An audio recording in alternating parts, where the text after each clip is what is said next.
Go.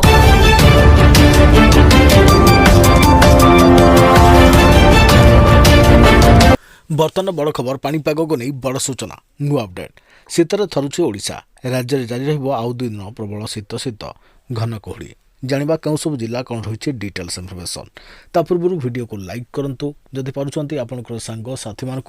भिडटी को share करनी जदि फ्रेंड्स आपने आमर ई चैनल नुआ ही भिड देखुंते पूर्व केवे भी सब्सक्राइब करना तेज निहाती चैनल को सब्सक्राइब करे सहित पाखे आसुवा बेल आइकन को बजाय रखिथा तेज राज्य में आहरी 2 दिन विभिन्न स्थान में कुहुड़ी जारी रहिबो सारा राज्य में बर्तमान शीतर प्रभाव जारी रही या सहित कुहुड़ी जो जानवाहन चलाचल में अनेक समस्या सृष्टि होछि एही स्थिति आहरी 2 दिन जारी रहिबो बोली आंचलिक पाणीपाग केन्द्र पक्षरु कहुଯାଇଛି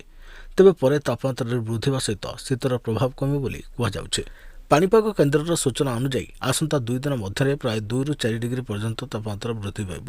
विशेषकर उपकूल समेत अभ्यंतर ओडिशा रे तापमात्रा वृद्धि पाइबा हेतु शीत ह्रास हेब आज रातिरु आसंता काली सकाळ मध्य सुंदरगढ़ कंधमाल और कोरापुट जिले में घन कुहुड़ी आशंका रही है सहित केन्दुझर झारसुगुड़ा कलाहांडी अनुगुल ढेंकानाल में मध्यम धरण कुहुड़ी हेब बोली पाणीपाग केन्द्र आकलन करिछि घन कुहुड़ी पर 3 जिला को येलो अलर्ट जारी कर जाइछि गत 24 घंटा मध्य जी उदयगिरी राज्यर सर्वोच्च तापमात्रा रेकर्ड कर तापमात्रा 5.2 डिग्री रेकर्ड होती झारसुगुड़ा 6.0 राउरकेला 6.4 फुलबाणी 6.8 सेमिलीगुड़ा 7.1 दारिंगबाड़ी 8 और सुंदरगढ़ तापमात्रा 8.2 डिग्री रेकर्ड होती कटक में सर्वोच्च 13.5 डिग्री और भुवनेश्वर में 15.1 डिग्री सेल्सियस रेकर्ड कर तेज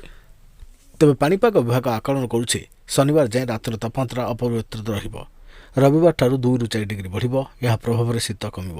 स्वयं जलवायु और परिवेश केन्द्र निर्देशक डॉक्टर सरोज साहू कहते 11 तारिख जाए शीत लहरी जारी रहिबो 12 तारिख पश्चिम वायुर प्रभाव रही रातर तापमात्रा 2 ରୁ 4 डिग्री बढ़ शीत कमिज तेज 16 तारिख पुणी थंडार प्रकोप फेब्रुआरी मास द्वितीय सप्ताह जाए थंडा जारी रहिबो तेबे मझे मझे पारद केवे उपरमा हेब तो आउ केवे तलमा हेब बोली से पूर्वानुमान करछन्ते सेपटे आसंता 2 दिन जाए राज्यर विभिन्न स्थान में लगी रहिबो घन कुहुड़ी आ रास्तार दृश्यमान दूरता कमिजिबो।